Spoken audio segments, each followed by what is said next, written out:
हेमतपुर नामक गोटे गाँव में भोला निज स्त्री चमेली आउ निजर पुओ झील सोनू आउ चांदनी सहित रहुथिला। भोला चाषबास काम करुथिला। से निज खेतरे परिवा लगौथिला आउ ताकू गाँ आउ सहर रे बिक्री करुथिला। भोला सहित ता स्त्री चमेली मध्य ताकू चाषबास रे सहाय्य करुथिला। भोलार पुओ झील गाँवर सरकारी स्कूल रे पाठ पढ़ुथिले। पाठ पढ़ारे दुहे सोनू आउ चांदनी भल थिले। सेमाने सबु श्रेणी रे प्रथम हेउथिले। दिने चांदनीर क्लास रे पाख गाँवर गोटे पिलाटीए नुआ आसीथिला। से पिलाटी बहुत बदमाश स्वभावर थिला। से श्रेणीर प्रत्येक पिलाकू किछि ना किछि कारणरू हैरान करुथिला। दिने से पिला केशव श्रेणीर सबु पिलांकू भूत प्रेत कुहुक मंत्र सबुर कहानी सुनेला। केशवर भूत कहानी सुनी चांदनी बहुत डरीगला। आउ से घर को गला। घर को जाई चांदनी निज बापा को पचारिला, बापा कड़े भूत प्रेत सतरे थांती की? चांदनीर ये प्रश्न शुणी ता बापा भोला बहुत आश्चर्य हो गले। अरे झियो, ए विचित्र प्रश्न आज तु मन को केमिति आसीगला? हाँ बापा से आम श्रेणी रे जो नुआ पिला आसीची से कहूला जे भूत प्रेत सतरे थांती आ ता मां को पाखरे बहुत शक्ति अछि जहा द्वारा से ता मन इच्छा किछि काम करि परिबो। से काहरी भी पाख को पिसाची भी पठे परिबो। अरे झियो, तू ता कथारे जमा ध्यान देनी। एई सबु बेकार कथा गुड़िक मु तते स्कूल को पाठ पढ़िबा को ही पठौछि जहा द्वारा तू भल शिक्षा प्राप्त करि पारिबु। आउ तू ये सबु कथा कहूछु, ये सबु अंधविश्वास। तू श्रेणी रे खाली पाठ को छाड़ी आउ किछि बेकार कथा सुनिबुनी कि करिबुनी। तते तो जीवन रे गोटे बड़ मनीष हेबार अछि, बुझिलु? हो बापा, मु या परठु श्रेणी रे तार किछि कथा सुनिबिनी आ खाली पढ़ारे ही ध्यान देबी। बहुत भल झियो, मने अछि ना तोर सबु बेଳ भଳି एथरक मध्य श्रेणी रे प्रथम हेबार अछि? हाँ बापा। परदिन सकाळे चांदनी निज स्कूल को जीवा पई बाहरी पड़िला। चांदनी विद्यालयर अधा रास्ता पहुंची ही सारिथिला। सेतिकी बेले बहुत जोरे धूଳି झड़ आसिबाकू लागिला।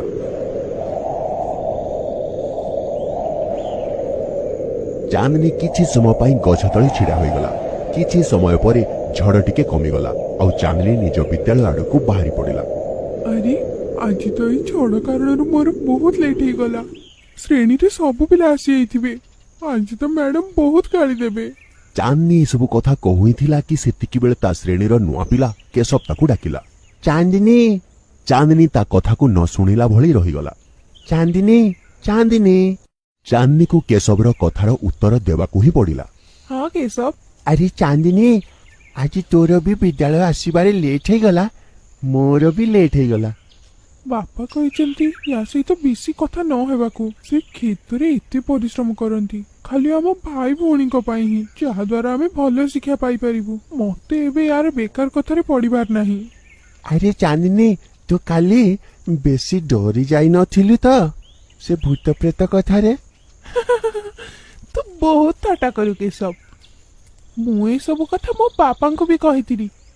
से मते कहिले एमिति किछि भी न थाए। चांदनी रो ए कथा सुनी केशव बहुत जोरे हसिबाकू लागिला। ये तू कौन कहूचु चांदनी? ए सबु विषय रे थट्टा करंतिनी। ये तोर हस खुशी रे भरा जीवन को खराब कर दे पारिबो। तू ए सब कथा केमिति जानिछु? आ तू ए सब कथा रे एते विश्वास केमिति करू? मो मां। कौन तो मां? तू ए सब कौन कहूचु केशव? मो मां को तंत्र विद्या आसे। से चाहिले किछि भी करि पारिबे।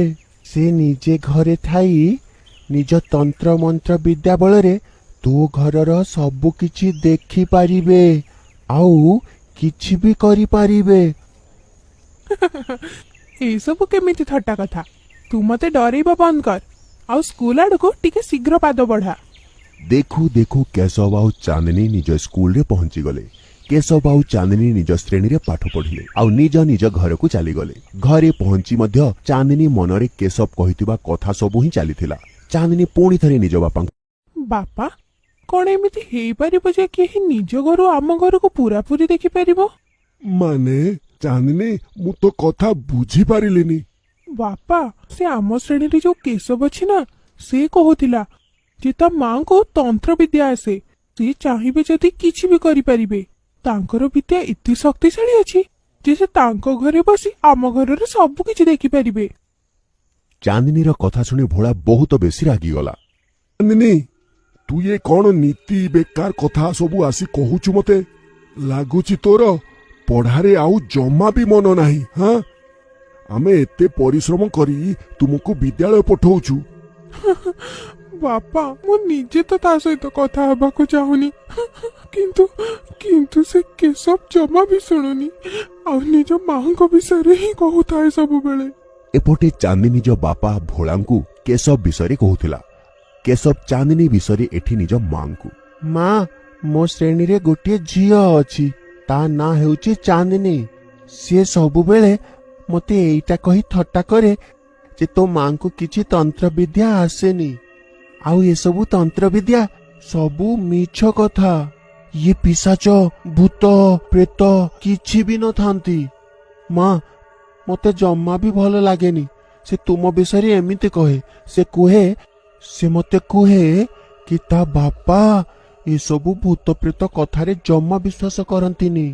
କେଶବ ଚାନ୍ଦିନୀ ଆଉ ତା ବାପାଙ୍କ କଥାକୁ ବଢେଇ ଚଢେଇକି କହିଦେଲା। କେଶବର ଏସବୁ କଥା ଶୁଣି ତା ମା ମାୟା ବହୁତ ରାଗିଗଲା। ଏବେ ସେ ଝିଅ ଆଉ ତା ବାପା କୋଉଠୁ ଜାଣିଛନ୍ତି ଯେ ମୋ ପାଖରେ କେତେ ଶକ୍ତି ଅଛି, ଆଉ ଏ ଶକ୍ତି ମୁଁ ଦିନ ରାତି ଅକ୍ଳାନ୍ତ ପରିଶ୍ରମ କରି ଯଜ୍ଞ କରିକି ଅର୍ଜନ କରିଛି। ମାୟା ରାଗରେ ଯଜ୍ଞ କରିବାକୁ ଲାଗିଲା। ଆଜି ମୁଁ ସେ ଚାନ୍ଦିନୀ ଆଉ ତା ବାପାକୁ ଦେଖେଇବି ଯେ ତନ୍ତ୍ରବିଦ୍ୟା କାହାକୁ କୁହନ୍ତି, ଆଉ ଭୂତ ପ୍ରେତ ଅଛନ୍ତି କି ନାହିଁ। ଆଜି ମୁଁ ତାଙ୍କ ଘରକୁ ମୁଁ ବାନ୍ଧି ରଖିଥିବା ପିଶାଚି ମଧ୍ୟରୁ ଗୋଟେକୁ ପଠେଇ ହିଁ ଦିଏ। ଯେତେବେଳେ ସେ ପିଶାଚି ତାଙ୍କୁ ହଇରାଣ କରିବ ନା, ସେତେବେଳେ ସେ ଜାଣିପାରିବ ଯେ ଭୂତ ଥାଆନ୍ତି ବୋଲି, ଆଉ ଗୋଟେ ତ ତାଙ୍କ ଘରେ ହିଁ ଅଛି। କେହି ଯଦି ମୋ ଶକ୍ତି ଉପରେ ସନ୍ଦେହ କରିବ, ତା ଅବସ୍ଥା ମୁଁ କଣ କରିବି ସେଇଟା ସେ ଲୋକ ଭାବି ବି ପାରିବନି। ମାୟା ନିରନ୍ତର ବହୁତ ସମୟ ପର୍ଯ୍ୟନ୍ତ ଯଜ୍ଞ କଲା, ଆଉ ନିଜ ବିଦ୍ୟା ବଳରେ ଗୋଟିଏ ପିଶାଚୀକୁ ଗୋଟିଏ ମାଠିଆରେ ବନ୍ଦ କରି ତା ଘରକୁ ଯିବା ପାଇଁ କହିଦେଲା। ଯା ପିଶାଚି, ଯା ଯା, ଚାନ୍ଦିନୀ ଘରକୁ ଯାଇ ତାର ଏମିତି ଅବସ୍ଥା କରିବୁ ଯେ ଯେମିତି ସେ ତନ୍ତ୍ରବିଦ୍ୟା ଉପରେ ବିଶ୍ୱାସ କରିନେବେ। ମାୟା କହିଲା ମାତ୍ରେ ହିଁ ମାଠିଆ ପବନରେ ଉଡିବାକୁ ଲାଗିଲା, ଆଉ ଦେଖୁ ଦେଖୁ ସେ ମାଠିଆ ଯାଇ ଚାନ୍ଦିନୀର ଘର ଆଗରେ ଥିବା ଆମ୍ବ ଗଛ ପାଖରେ ଭାଙ୍ଗିଗଲା। ମାଠିଆରୁ ପିଶାଚି ବାହାରି ଆମ୍ବ ଗଛରେ ହିଁ ରହିବାକୁ ଲାଗିଲା।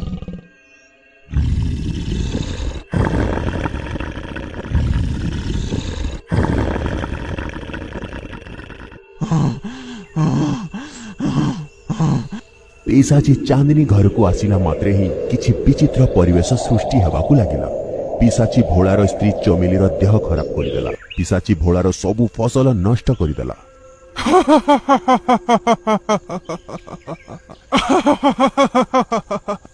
ଏବେ ଏମାନେ ଜାଣିପାରିବେ ଯେ ପିଶାଚି ଆଉ ଭୂତ କଣ, ଆଉ ଆମ ଭିତରେ କେତେ ଶକ୍ତି ଅଛି। ଯେଉଁଠି ଚାନ୍ଦିନୀ ଆଉ ତା ଭାଇ ସବୁବେଳେ ଶ୍ରେଣୀରେ ପ୍ରଥମ ହେଉଥିଲେ, ସେମାନେ ଏବେ ଫେଲ ହେବାକୁ ଲାଗିଥିଲେ। ଭୋଳା କିଛି ବୁଝିପାରୁନଥିଲା ଯେ ଶେଷରେ ତା ଘରେ ଏସବୁ କଣ ହେଉଥିଲା। ତାପରେ ଦିନେ ଭୋଳା ନିଜ କ୍ଷେତରେ ଫସଲ ଲଗାଉଥିଲା। ସେତେବେଳେ ତାକୁ ତା ପଛରେ କିଏ ଚାଲୁଥିଲା ଭଳି ଅନୁଭବ ହେଲା।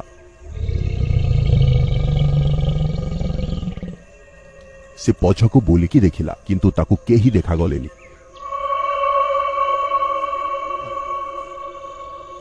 ସେତିକିବେଳେ ହଠାତ୍ ପିଶାଚି ତାକୁ ପଛରୁ ଧକ୍କା ମାରି ପକେଇଦେଲା, ଆଉ ଭୋଳା ବହୁତ ଜୋରରେ ତଳେ ପଡିଗଲା।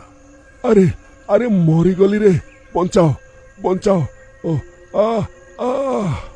ସେତେବେଳେ ଭୋଳା ବୁଝିପାରିଲା ଯେ ତା ଘରେ ଏସବୁ ବିଚିତ୍ର ପରିସ୍ଥିତି ସେ ପିଶାଚି କରୁଥିଲା। ଭୋଳା ତା ପରଦିନ ଗାଁର ତାନ୍ତ୍ରିକ ପାଖକୁ ଗଲା, ଆଉ ତାଙ୍କୁ ଏ ସବୁ ଘଟଣା କହିଲା। ଆଚ୍ଛା, ମୁଁ ବୁଝିଗଲି। ତାନ୍ତ୍ରିକ ମନ୍ତ୍ର ପଢିବାକୁ ଲାଗିଲା, ଆଉ ତାକୁ ତା ମନ୍ତ୍ର ଶକ୍ତି ବଳରେ ଜଣା ପଡିଗଲା ଯେ ପିଶାଚି ତାଙ୍କ ଘରକୁ ଆସିଲା କେମିତି। ତାନ୍ତ୍ରିକ ଭୋଳାକୁ ଡେଉଁରିଆ ଦେଇ କହିଲା, ୟାକୁ ନିଜ ଘରର ମେନ୍ ଗେଟ୍ରେ ଲଗେଇଦବୁ। ଡେଉଁରିଆକୁ ଗେଟ୍ରେ ଲଗେଇଲା ମାତ୍ରେ ହିଁ ପିଶାଚିନୀ ଘର ଭିତରେ ପୋଡ଼ି ପାଉଁଶ ହୋଇ ମରିଯିବ। ଭୋଳା ତାନ୍ତ୍ରିକ ଠାରୁ ସେ ଡେଉଁରିଆ ନେଲା, ଆଉ ତା କହିବା ଅନୁଯାୟୀ ହିଁ ନିଜ ଘରର ଗେଟ୍ରେ ଡେଉଁରିଆ ବାନ୍ଧିଦେଲା।